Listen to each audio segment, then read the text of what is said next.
പ്രിയ കൂട്ടരേ.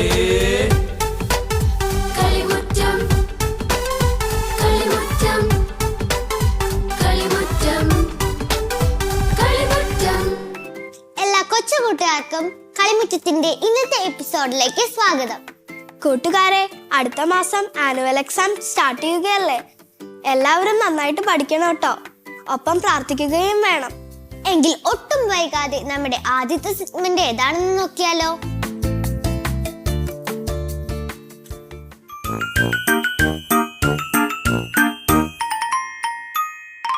Hi കൂട്ടുകാരെ, എല്ലാവർക്കും സുഖമാണോ? നിങ്ങളെല്ലാവരും കഥ കേൾക്കാൻ തയ്യാറല്ലേ? അതിനു മുൻപേ നമുക്കിന്ന് കഥ കേൾക്കാൻ വന്നിരിക്കുന്നവരെ ഒന്ന് പരിചയപ്പെട്ടാലോ? തത്തമ്മയുടെ പേരെന്താ? ചേനീസ. ഏത് കാട്ടിൽ നിന്നാ വരുന്നേ? ഓട്ട. എലിക്കുട്ടന്റെയോ? ജോവാൻ. ഏത് കാട്ടിൽ നിന്നാ വരുന്നേ? താഴൂർ കാട്ടിൽ നിന്ന്. കുറുക്കന്റെ പേരെന്താ? മെറിൻ. ഏത് കാട്ടിൽ നിന്നാ വരുന്നേ? വെള്ളാഞ്ചിറ കാട്ടിൽ നിന്ന്. മയിലിന്റെയോ? സെറിൻ മേജോ. ഏത് കാട്ടിൽ നിന്നാ വരുന്നേ? വെള്ളാഞ്ചിറ. ബുദ്ധിപരമായി നീങ്ങിയ ഒരു യാത്രക്കാരന്റെ കഥയാണ് ഞാൻ ഇന്ന് നിങ്ങളോട് പറയുവാൻ പോകുന്നത്. ഒരിടത്ത് ഒരു കച്ചവടക്കാരനുണ്ടായിരുന്നു. ആ കച്ചവടക്കാരൻ തന്റെ ഒട്ടകത്തെയും കെട്ടുകളുമെല്ലാം കൂട്ടി സാധനങ്ങൾ വിൽക്കുന്നതിനായി ഒട്ടകത്തിൽ യാത്ര ചെയ്യും. അങ്ങനെ ഒരു ദിവസം ആ കച്ചവടക്കാരൻ ഒരു നാട്ടിലൂടെ കടന്നു പോകുകയായിരുന്നു. ആ നാട്ടിലൂടെ കടന്നു പോകാൻ അയാൾക്ക് വളരെ പേടിയായിരുന്നു. എന്തുകൊണ്ടാണെന്നറിയാമോ? ആ നാടിനെ പറ്റി അദ്ദേഹം വളരെയധികം കാര്യങ്ങൾ കേട്ടിരുന്നു. ആ നാട്ടിൽ കള്ളന്മാരുടെ ശല്യങ്ങൾ വളരെ കൂടുതലാണെന്നാണ് അദ്ദേഹം അറിഞ്ഞിരുന്നത്. അതുകൊണ്ട് തന്നെ തന്റെ കെട്ടുകളൊന്നും ഒട്ടകപ്പുറത്തു നിന്ന് അയാൾ പുറത്തെടുത്തിരുന്നില്ല. എങ്ങാനും കള്ളന്മാർ വന്ന് അടിച്ചുകൊണ്ട് പോയാലോ എന്നോർത്ത്. അങ്ങനെ രാത്രിയായപ്പോൾ ആ കച്ചവടക്കാരൻ ഒരു വീട്ടിൽ അഭയം തേടി അന്ന് രാത്രി അവിടെ കഴിഞ്ഞു. പുലർച്ചെ പോകാൻ നേരം തന്റെ ഒട്ടകത്തിന്റെ അടുത്തേക്ക് അദ്ദേഹം പോയി. അദ്ദേഹം പോയപ്പോൾ തന്റെ ഒട്ടകവോ കെട്ടുകളോ ഒന്നും അവിടെ ഉണ്ടായിരുന്നില്ല. അപ്പോൾ അയാൾക്ക് മനസ്സിലായി കള്ളന്മാർ തന്റെ ഒട്ടകത്തെയും കെട്ടുകളും മോഷ്ടിച്ചുവെന്ന്. അങ്ങനെ തന്റെ ഒട്ടകത്തെയും കെട്ടുകളും അന്വേഷിച്ച് ആ കച്ചവടക്കാരൻ യാത്ര തുടർന്നു. വഴിയിലൂടെ പോകുന്ന എല്ലാവരോടും തന്റെ ഒട്ടകത്തെ കണ്ടോ എന്ന് അദ്ദേഹം അന്വേഷിച്ചു കൊണ്ടിരുന്നു.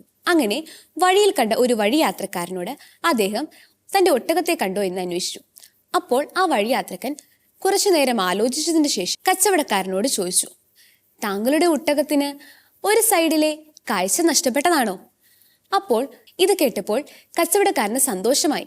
കാരണം തന്റെ ഒട്ടകത്തിന്റെ വലതുവശത്തെ കാഴ്ച നഷ്ടപ്പെട്ടതായിരുന്നു. അപ്പോൾ കച്ചവടക്കാരൻ വഴിയാത്രക്കാരനോട് പറഞ്ഞു, താങ്കൾ എൻ്റെ ഒട്ടകത്തെ കണ്ടുവല്ലേ? എവിടെ വെച്ചാണ് കണ്ടത്? അപ്പോൾ വഴിയാത്രക്കാരൻ ഒരിക്കൽ കൂടി ആലോചിച്ചതിന് ശേഷം പറഞ്ഞു, തന്റെ ഒട്ടകത്തിന്റെ നടുഭാഗത്തെ പല്ലുകൾ നഷ്ടപ്പെട്ടതായിരുന്നോ? ഇത് കേട്ടപ്പോൾ കച്ചവടക്കാരന് കൂടുതൽ സന്തോഷമായി. അപ്പോൾ കച്ചവടക്കാരൻ പറഞ്ഞു, അതെ അതെ, അത് എൻ്റെ ഒട്ടകം തന്നെയാണ്. എവിടെ വെച്ചാണ് നിങ്ങൾ ഇത് കണ്ടത്? കുറച്ചു നേരം കൂടി ആലോചിച്ചിട്ട് വഴിയാത്രക്കാരൻ കച്ചവടക്കാരനോട് പറഞ്ഞു, താങ്കളുടെ കെട്ടുകളിൽ ഒന്ന് തേനും ഒന്ന് ഗോതമ്പുമായിരുന്നോ? ഇത് കേട്ടപ്പോൾ കച്ചവടക്കാരൻ അതിയായ സന്തോഷം. തന്റെ ഒട്ടകം തന്നെയാണ് ഇദ്ദേഹം കണ്ടതെന്ന് കച്ചവടക്കാരൻ ഉറപ്പിച്ചു. കച്ചവടക്കാരൻ ചോദിച്ചു, എവിടെ വെച്ചാണ് താൻ എൻ്റെ ഒട്ടകത്തെ കണ്ടത്? ഒന്ന് പറയുമോ? അപ്പോൾ വഴിയാത്രക്കാരൻ കച്ചവടക്കാരനോട് പറഞ്ഞു, ഞാൻ തന്റെ ഒട്ടകത്തെ കണ്ടില്ല. ഇതും പറഞ്ഞ് വഴിയാത്രക്കാരൻ മുൻപോട്ട് നീങ്ങി. കച്ചവടക്കാരൻ തന്റെ ഒട്ടകത്തെ അന്വേഷിക്കുന്നത് തുടർന്നുകൊണ്ടുമിരുന്നു. അങ്ങനെ കുറച്ചു നേരം മുൻപോട്ട് പോയി കഴിഞ്ഞപ്പോൾ തന്റെ ഒട്ടകം വഴിയരികിൽ ഉപേക്ഷിച്ചതായി കാണപ്പെട്ടു. അപ്പോൾ ആ കച്ചവടക്കാരൻ ഒട്ടകത്തിന്റെ അടുക്കലേക്ക് ചെന്നു. ഒട്ടകത്തിന്റെ അടുക്കൽ ചെന്ന് കഴിഞ്ഞപ്പോൾ തന്റെ കെട്ടുകളൊന്നും ആ കച്ചവടക്കാരന് കാണുവാൻ സാധിച്ചില്ല. ഉടനെ തന്നെ കച്ചവടക്കാരൻ നാട്ടുപ്രമാണിയുടെ അടുക്കൽ ചെന്ന് പരാതി പറഞ്ഞു. ആ വഴിയാത്രക്കാരനാണ് തന്റെ ഒട്ടകത്തെ മോഷ്ടിച്ചതെന്ന് അയാൾ തീർത്തു പറഞ്ഞു. അപ്പോൾ നാട്ടുപ്രമാണിമാരുടെ ആളുകൾ ആ വഴിയാത്രക്കാരനെ അന്വേഷിച്ചു കണ്ടെത്തി നാട്ടുപ്രമാണിയുടെ അടുക്കലെത്തി. നാട്ടുപ്രമാണി അയാളോട് വളരെയധികം ചോദ്യങ്ങൾ ചോദിച്ചു. നിങ്ങൾ ഈ കച്ചവടക്കാരന്റെ ഒട്ടകത്തെ മോഷ്ടിച്ചുവോ? അപ്പോൾ ആ വഴിയാത്രക്കാരൻ പറഞ്ഞു, ഞാൻ മോഷ്ടിച്ചിട്ടില്ല. അപ്പോൾ നാട്ടുപ്രമാണി ചോദിച്ചു, നിങ്ങൾ പിന്നെ എങ്ങനെയാണ് ആ ഒട്ടകത്തിന്റെ എല്ലാ സവിശേഷതകളും പറഞ്ഞത്? അപ്പോൾ ആ വഴിയാത്രക്കാരൻ പറഞ്ഞു, ഞാൻ അതിലെ പോയപ്പോൾ ഒരു ഒട്ടകം ആ സൈഡിൽ കിടക്കുന്നതായി കണ്ടു. അതിൻ്റെ ഇടതുഭാഗത്തെ പുല്ലുകൾ മാത്രമായിരുന്നു അത് കഴിച്ചിട്ടുണ്ടായിരുന്നത്. അതുകൊണ്ട് അതിന് വലതുവശത്തെ കാഴ്ച നഷ്ടപ്പെട്ടതാണെന്ന് ഞാൻ ഊഹിച്ചു. അങ്ങനെയാണ് ഞാൻ ആ സവിശേഷത പറഞ്ഞത്. അപ്പോൾ നാട്ടുപ്രമാണി ചോദിച്ചു, പല്ലുകൾ നഷ്ടപ്പെട്ടതാണെന്ന് പിന്നെ നിങ്ങൾ എങ്ങനെയാണ് പറഞ്ഞത്? അപ്പോൾ ആ വഴിയാത്രക്കാരൻ പറഞ്ഞു, ആ ഒട്ടകം കഴിച്ചിരുന്ന പുല്ലുകളിൽ സൈഡുകളിൽ മാത്രമായിരുന്നു പുല്ലുകൾ ചവയ്ക്കപ്പെട്ടിട്ടുണ്ടായിരുന്നത്. ബാക്കിയുള്ള നടുഭാഗത്തെ പുല്ലുകൾ പുറത്തേക്ക് തന്നെ കിടപ്പുണ്ടായിരുന്നു. ഇത് കണ്ടപ്പോൾ ആ ഒട്ടകത്തിന്റെ പല്ലുകൾ നഷ്ടപ്പെട്ടതാണെന്ന് ഞാൻ കണക്ക് കൂട്ടി. അപ്പോൾ നാട്ടുപ്രമാണി ചോദിച്ചു, പിന്നെ നിങ്ങൾ ഒട്ടകത്തെ മോഷ്ടിച്ചില്ല എങ്കിൽ എങ്ങനെയാണ് ആ കെട്ടുകളിൽ തേനും ഗോതമ്പുമായിരുന്നു എന്ന് അറിഞ്ഞത്? അപ്പോൾ ആ വഴിയാത്രക്കാരൻ സൗമ്യമായി മറുപടി പറഞ്ഞു, ഞാൻ ആ വഴിയരികിലൂടെ കടന്നു പോയപ്പോൾ ഒരു വശത്ത് തേനീച്ചകൾ മൂളുന്നത് കേട്ടു. അതുപോലെ തന്നെ മറ്റൊരു വശത്ത് പക്ഷികൾ വന്ന് ഗോതമ്പുകൾ കൊത്തി തിന്നുന്നതും കണ്ടു. ഇത് കണ്ടപ്പോൾ ആ 2 കെട്ടുകളിൽ തേനും അതുപോലെ തന്നെ ഗോതമ്പുമാണെന്ന് എനിക്ക് മനസ്സിലായി. ഈ ഉത്തരങ്ങളെല്ലാം നാട്ടുപ്രമാണി സംപ്രീതനായിരുന്നു. അതുകൊണ്ട് തന്നെ ആ വഴിയാത്രക്കാരൻ യാതൊരു തെറ്റും ചെയ്തില്ല എന്ന് കണ്ട് നാട്ടുപ്രമാണി ആ വഴിയാത്രക്കാരനെ വെറുതെ വിട്ടു. അങ്ങനെ ബുദ്ധിപരമായി നീങ്ങിയതുകൊണ്ട് ആ വഴിയാത്രക്കാരന് തനിക്ക് ലഭിക്കേണ്ടിയിരുന്ന ശിക്ഷകളിൽ നിന്നും ഒഴിവായി കിട്ടി. ഈ കഥ എല്ലാവർക്കും ഇഷ്ടമായോ? ഈ കഥയിൽ നിന്നും എന്താ നിങ്ങൾക്ക് മനസ്സിലായത്? ബുദ്ധിപരമായി നീങ്ങിക്കഴിഞ്ഞു കഴിഞ്ഞാൽ ഏതൊരു ആപത്ഘട്ടത്തിലും നമുക്ക് അത് തരണം ചെയ്യുവാനായി സാധിക്കും, അല്ലേ? അപ്പോൾ മറ്റൊരു കഥയുമായി നമുക്ക് അടുത്ത ആഴ്ച കാണാം. കൂട്ടുകാരെ, ഇന്നത്തെ കാട്ടിലെ കൂട്ടുകാരെ നിങ്ങൾക്ക് എല്ലാവർക്കും ഇഷ്ടമായോ? നല്ല മെസ്സേജ് ഉള്ള കഥയല്ലേ പുള്ളിമാൻ പറഞ്ഞത്? എനിക്ക് ഒത്തിരി ഇഷ്ടമായി. എനിക്കും ഒത്തിരി ഇഷ്ടമായി. നല്ല രസമുണ്ടായിരുന്നു ആ കഥ കേൾക്കാൻ. എങ്കിൽ കൂട്ടുകാരെ, നമ്മൾക്കൊരു ബൈബിൾ വചനം കാണാതെ പഠിച്ചാലോ?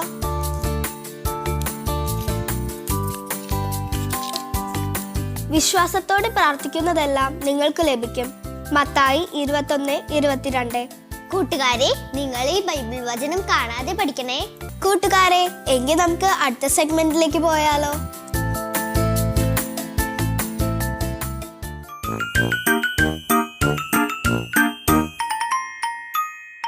ഹായ് കൂട്ടുകാരെ, നിങ്ങൾക്ക് എല്ലാവർക്കും ക്രാഫ്റ്റ് ഉണ്ടാക്കാൻ ഇഷ്ടമല്ലേ? എങ്കിൽ നമുക്കൊരു ക്രാഫ്റ്റ് ഉണ്ടാക്കാൻ പഠിച്ചാലോ? അതിന് ആവശ്യമായിട്ടുള്ള സാധനങ്ങൾ എന്തൊക്കെയാണെന്ന് നോക്കാം. ആദ്യമായി നമുക്ക് വേണ്ടത് തെർമോക്കോൾ ബോൾസ്, പിന്നെ നമുക്ക് വേണ്ടത് കളർ പേപ്പർ, സ്കെയിൽ, പെൻസിൽ, പിന്നെ ഗം. ഇത്ര ഐറ്റംസ് ആണ് നമുക്ക് ഫോട്ടോ ഫ്രെയിം ഉണ്ടാക്കാനുള്ള ആവശ്യമായിട്ടുള്ള സാധനങ്ങൾ. ഇനി നമുക്ക് ഉണ്ടാക്കി തുടങ്ങിയാലോ? ആദ്യമായി നമുക്ക് കളർ പേപ്പറിൽ വരയിടാം.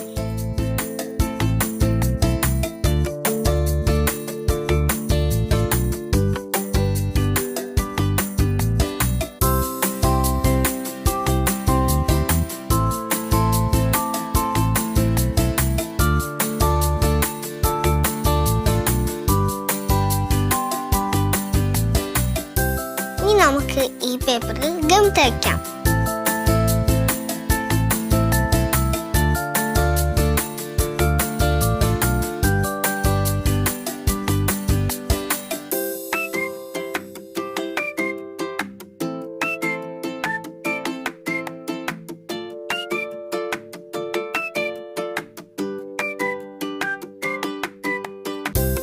ഇനി നമുക്ക് ഈ ഗമ്മിന്റെ മുകളിൽ തെർമോക്കോൾ ബോൾസ് ഒട്ടിക്കാം.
നമ്മുടെ തെർമോക്കോൾ ബോൾസ് എല്ലാം ഒട്ടിച്ചു കഴിഞ്ഞു. ഇനി നമുക്കിത് ഉണങ്ങാൻ വെക്കാം.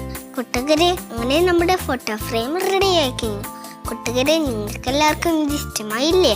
ഇഷ്ടമായി നിങ്ങൾ വീട്ടിൽ ചെയ്ത് നോക്കണേ. കൂട്ടുകാരെ, എങ്കിൽ നമുക്ക് അടുത്ത സെഗ്മെന്റ് എന്താണെന്ന് നോക്കിയാലോ? നമുക്കൊന്ന് കണ്ടു നോക്കിയാലോ?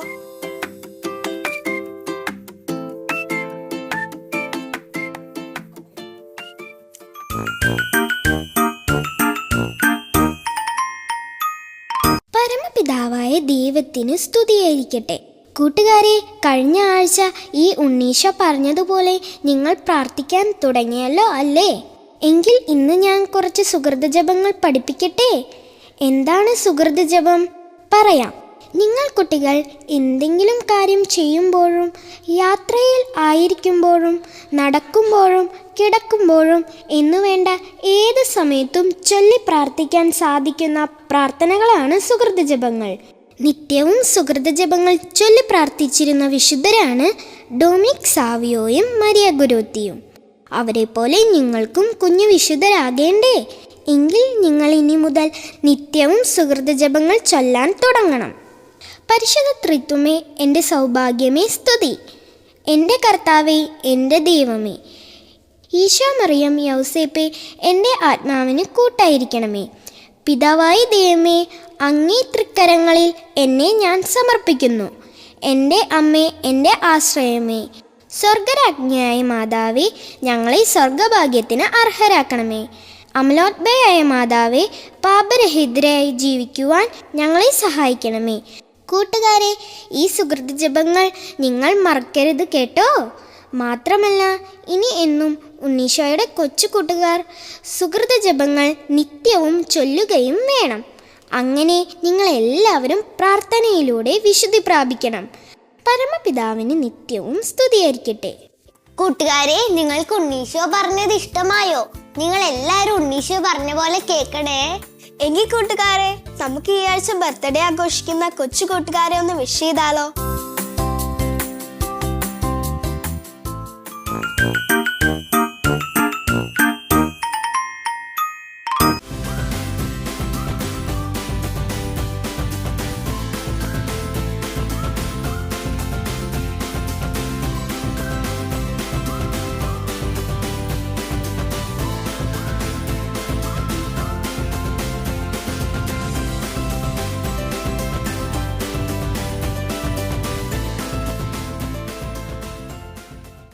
ആഴ്ച ബർത്ത്ഡേ ആഘോഷിക്കുന്ന എല്ലാ കൊച്ചു കൂട്ടുകാർക്കും ഞങ്ങളുടെ വക 1000 ജന്മദിനാശംസകൾ.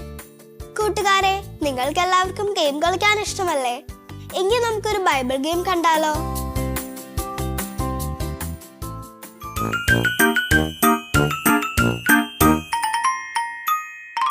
ഹായ് കൂട്ടുകാരെ, ബൈബിൾ ഗെയിംസിലേക്ക് ഏവരെയും സ്വാഗതം ചെയ്യുന്നു. ഇന്ന് നമ്മൾ കളിക്കാൻ പോകുന്ന കളിയുടെ പേരാണ് സമൃദ്ധി. നല്ല മണ്ണിൽ വീണ വിത്ത് പോലെ വചനം നമ്മൾ ഗ്രഹിക്കുമ്പോൾ അത് 30 മേനിയും 60 മേനിയും 100 മേനിയുമായി ഫലം നൽകുന്നു. എങ്കിൽ നമുക്ക് ഗെയിം സ്റ്റാർട്ട് ചെയ്താലോ? ഞാൻ നിങ്ങൾക്ക് ഓരോ ബോൾ വീതം നൽകും. ഇതിൽ ഈ ബോർഡിൽ 3 ഹോൾസ് ഉണ്ട്. ഇതിൽ ആദ്യത്തെ ഹാളിൽ വീണാൽ 30 പോയിന്റ്, ഈ ഹാളിൽ വീണാൽ 60 പോയിന്റ്, ഇതിൽ വീണാൽ 100 പോയിന്റ്. നിങ്ങൾ എറിയുന്ന ബോൾസ് ഏത് ഹാളിലാണ് വീഴുന്നത് അതനുസരിച്ചായിരിക്കും നിങ്ങളുടെ പോയിന്റ്സ്.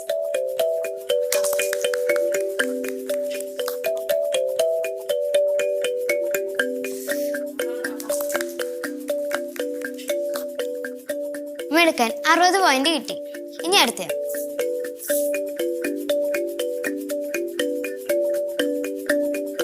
മിടുക്കൻ 100 പോയിന്റ് കിട്ടി. ഇനി അടുത്ത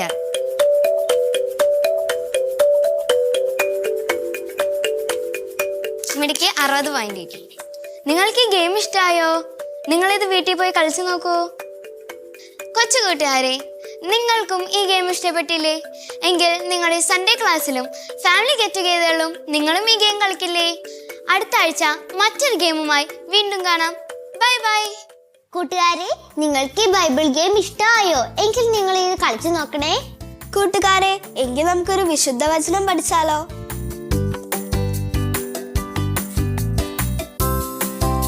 ഈ ലോകത്ത് ഒരാൾ മാത്രമേ ഉള്ളൂ എന്ന രീതിയിലാണ് ദൈവം നമ്മെ ഓരോരുത്തരെയും സ്നേഹിക്കുന്നത്.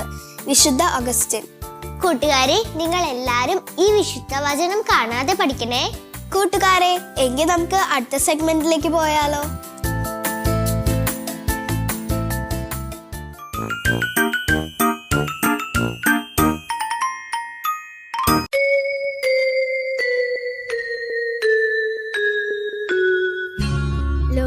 ലോകം മുഴുവൻ സുഖം പകരാനായി സ്നേഹദീപമേ മിഴി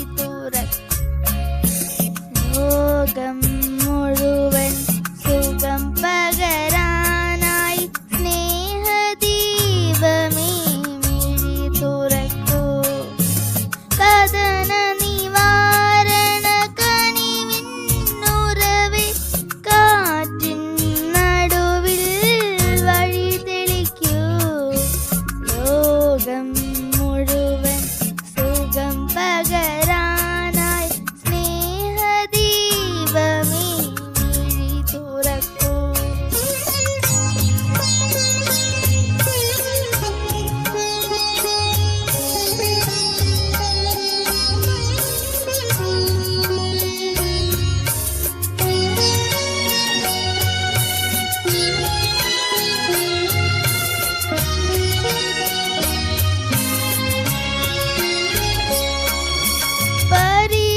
പരീക്ഷണത്തിൻ വാൾമുനയേന്തി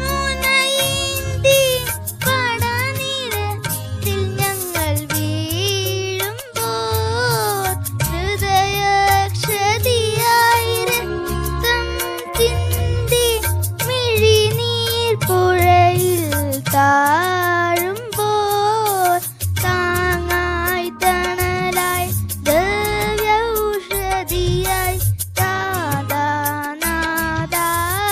കരം പിടിക്കൂ ലോകം മുഴുവൻ സുഖം പകരാനായി സ്നേഹദീപമേ മിഴി തുറക്കൂ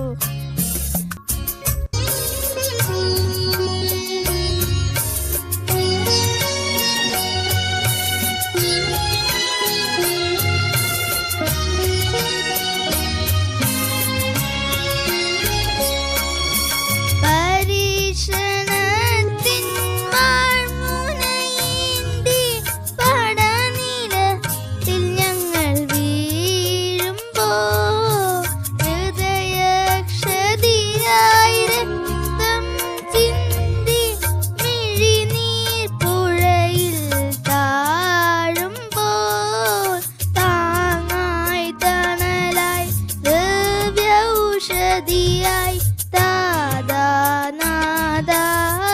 കരം പിടിക്കൂ ലോകം മുഴുവൻ സുഖം പകരാനായി സ്നേഹദീപമേ മിഴി തുറക്കൂ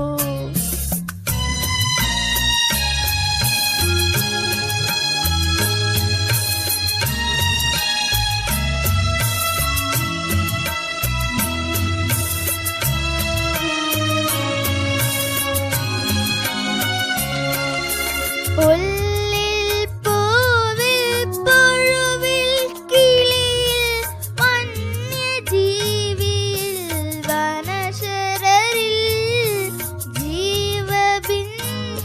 ജീവബിന്ദുവിന്നമൃതം തൂകിയ ലോകബാലക ജഗദീശ ആനന്ദത്തിൻ അരുണകിരണമായി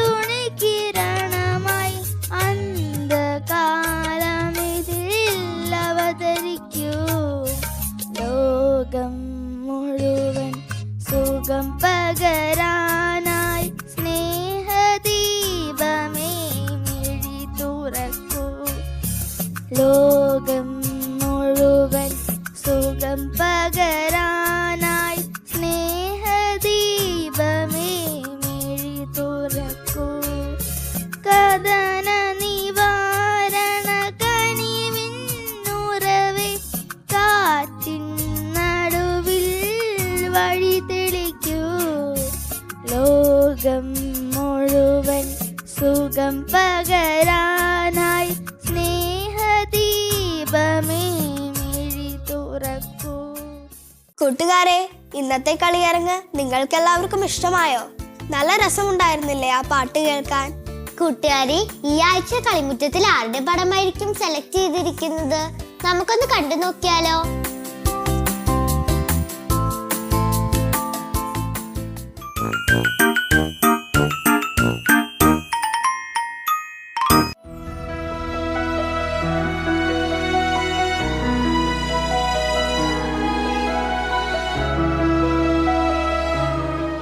കൂട്ടുകാരെ, നിങ്ങൾക്കും ഇതുപോലെ പടങ്ങൾ വരയ്ക്കാനും ഡാൻസ് കളിക്കാനും ഒക്കെ കഴിവുകൾ ഉണ്ടെങ്കിൽ തീർച്ചയായും ഞങ്ങളെ കോൺടാക്ട് ചെയ്യാം.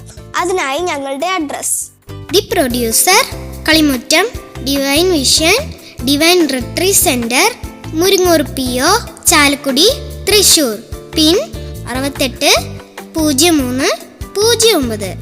Email kalimutamgtv24@gmail.com.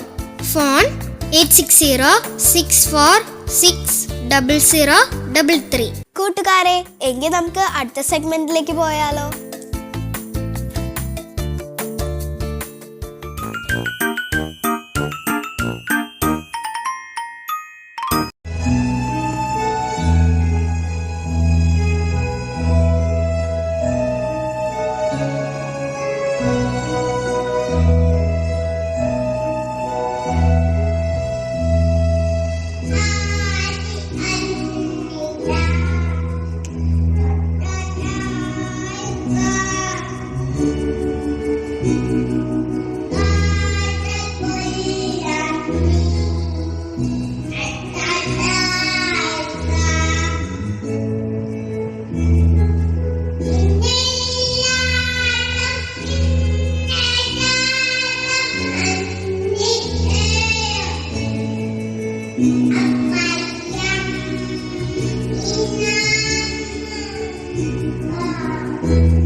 കൂട്ടുകാരെ, ഇന്നത്തെ കളിമുറ്റം നിങ്ങൾക്ക് ഇഷ്ടമായോ? എങ്കിൽ അടുത്ത ആഴ്ച ഇതിലും നല്ല എപ്പിസോഡുമായി ഞങ്ങൾ വീണ്ടും വരും. Till then, by.